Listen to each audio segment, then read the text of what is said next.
मनोहर अपने बेटे विक्की के साथ शहर में रहता था। विक्की हमेशा काम के सिलसिले में घर से बाहर ही रहा करता था। एक बार जब विक्की बिजनेस ट्रिप से घर लौटा तो उसके साथ एक लड़की भी थी। पापा, ये रिंकी है और हमें शादी करनी है। बेटा, तू ये क्या कह रहा है? तू तो बस कुछ दिनों के लिए ही गया था। तू बिना सोचे समझे इससे शादी करना चाहता है? पापा, ये सब तो चलता ही रहेगा, बस आप मेरी शादी रिंकी से करवा दीजिए। विक्की मनोहर का इकलौता बेटा था और उसके जिद के आगे मनोहर ने भी हार मानकर दोनों की शादी करवा दी।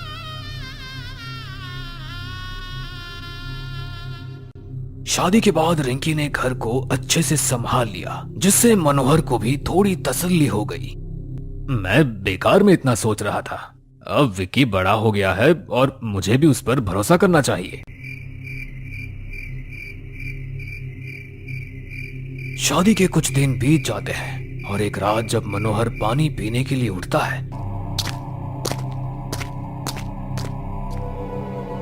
वो देखता है रिंकी आईने के सामने खुद से बातें कर रही थी। मनोहर ने छुपकर उसकी बातें सुनने की कोशिश की और उसकी नजर आईने पर पड़ी। आईने में एक भूत रिंकी से बात कर रहा था और उसने रिंकी को एक दवा देते हुए कुछ मंत्र बताए। ये उसे कल सुबह खिला देना, फिर हमारा वशीकरण पूरा हो जाएगा और मैं हमेशा हमेशा के लिए आईने से आजाद हो जाऊंगा। फिर हम मिलकर उन दोनों बाप बेटे को खा जाएंगे। ये सुनकर मनोहर काफी घबरा चुका था। वो वापस बिस्तर में जाकर लेट जाता है और सुबह होने का इंतजार करने लगता है। सुबह जब विक्की ऑफिस के लिए तैयार हो रहा था, रिंकी नाश्ता लेकर आती है और उसमें उस दवा को मिलाकर उन मंत्रों को पढ़ती है। ये सब होते हुए मनोहर देख लेता है और रिंकी के हाथ से नाश्ते की प्लेट को गिरा देता है। ये आपने क्या किया? मुझे पता है कि तू कौन है। अब बता कि क्यों आई है इस घर में। ये आप क्या कर रहे हो पापा? मुझे तो पता ही था कि आपको रिंकी पसंद ही नहीं है, पर इतना ड्रामा करने की क्या जरूरत थी? मनोहर बिना समय गवाए उस आईने को ले आता है और रिंकी के सामने उसे तोड़ देता है। आईने के टूटते ही रिंकी को बहुत गुस्सा आता है और वो अपने असली रूप में आ जाती है और मनोहर का गला पकड़ लेती है।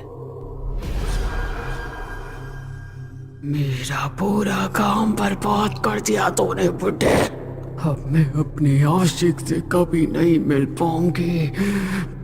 मनोहर को सांस लेने में बहुत मुश्किल होने लगती है। तभी विक्की अपने जेब से लाइटर निकालकर आईने पर आग लगा देता है।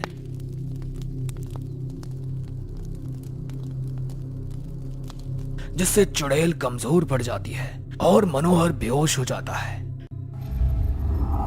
चुड़ैल के कमजोर पड़ते ही विक्की उसे पूछता है, कौन है तू और यहाँ तू क्यों आई है? बताती हूँ। हम जगह जगह भटक कर शिकार करते थे।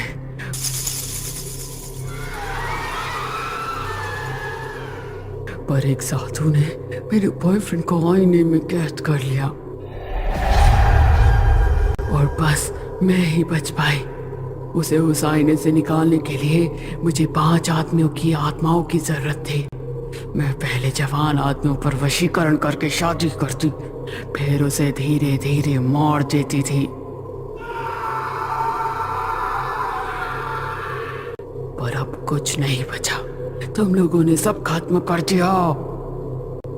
चुड़ैल गुस्से में विक्की का गला पकड़ लेती है और उसे मारने लगती है।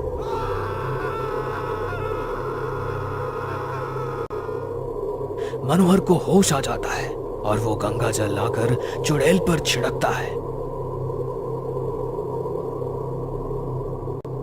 जिससे चुड़ैल जलने लगती है। नहीं, मेरे साथ ऐसा मत करो।